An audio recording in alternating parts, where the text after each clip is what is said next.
Okay, we're going to talk a little bit about our products, which as you can see are my yarns. Obviously you all can do jewelry, it doesn't matter what you're doing. Um, we've got our background. I went for neutral. I love the texture that the wood gives me. But definitely try to stick to neutral colors, especially if you're doing anything that's colorful. If you pull in the neutrals, all of your colors are going to pop. But okay, props. This is the hard part in the world of photography. What do you pick for props? Obviously, flowers have nothing to do with yarn. Absolutely nothing. But guys, you don't have to have anything that is going to do specifically with your product.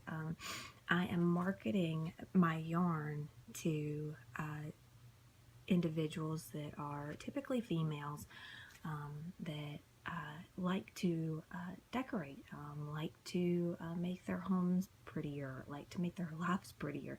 And reality, flowers do that, so that ties into that.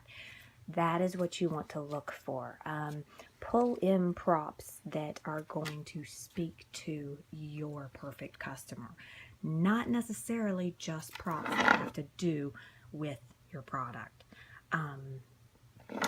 That's where, if you noticed in a lot of my pictures, I have these macaroons. These are ceramic macaroons, not real ones.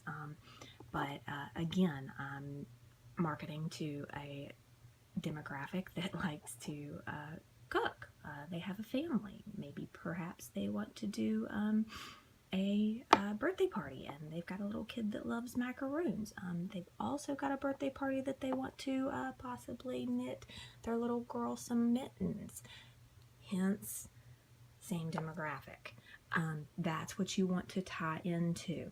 You want to narrow down your perfect customer and try and pull in props that are going to speak to that perfect customer. I also have pulled in, like, you all see glitter. This happens to be some floral glitter. It can be anything you want. It can be books. It can be, oh, it can be baskets. It can be pictures, jewelry. It can be,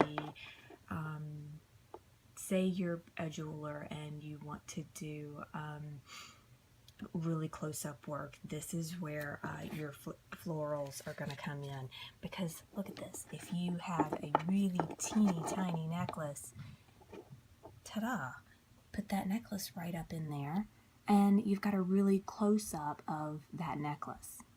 That's what you're looking for, guys.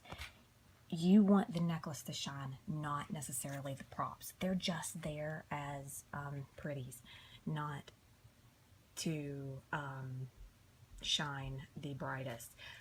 They're there to possibly catch the viewer's eye, to drag them in, but the very thing that you want them to focus on is going to be your product.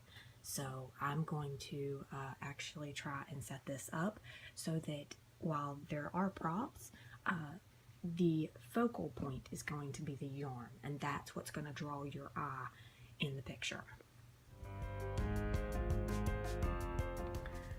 Okay guys, let's start with this picture.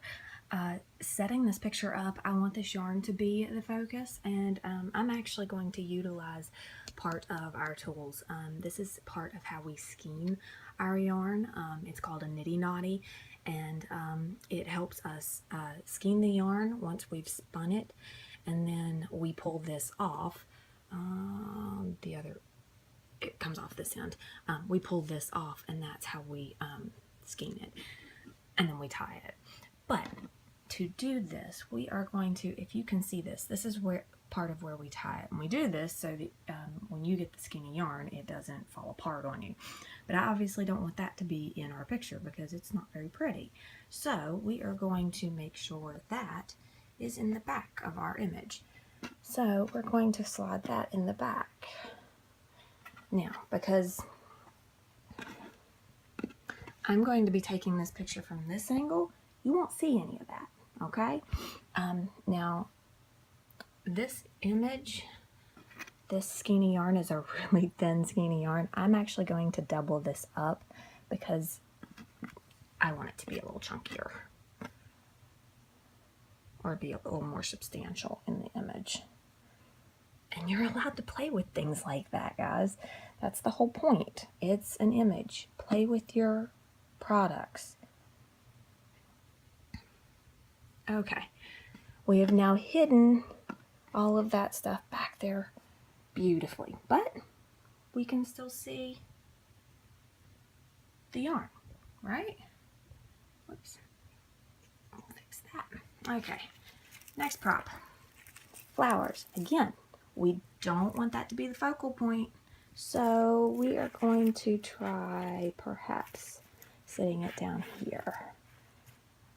So again, if we take the picture, say from here, they'll be there, but they'll just be kind of a an afterthought.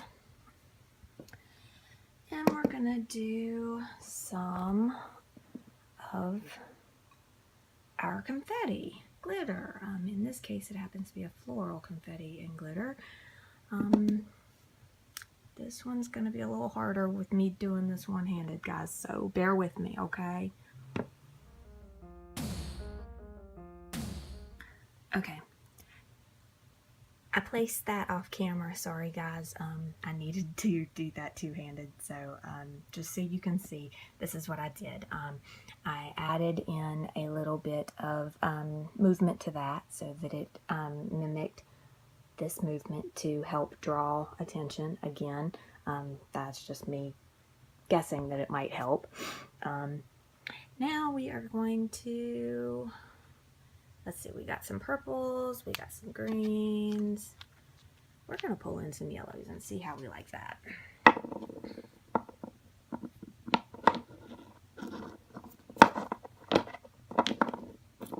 See if we like that. I typically do things in threes. Part of that is because my grandma taught me that odd numbers are more pleasing.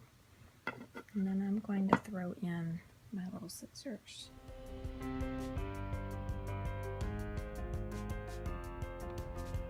Hear them whispering French and German.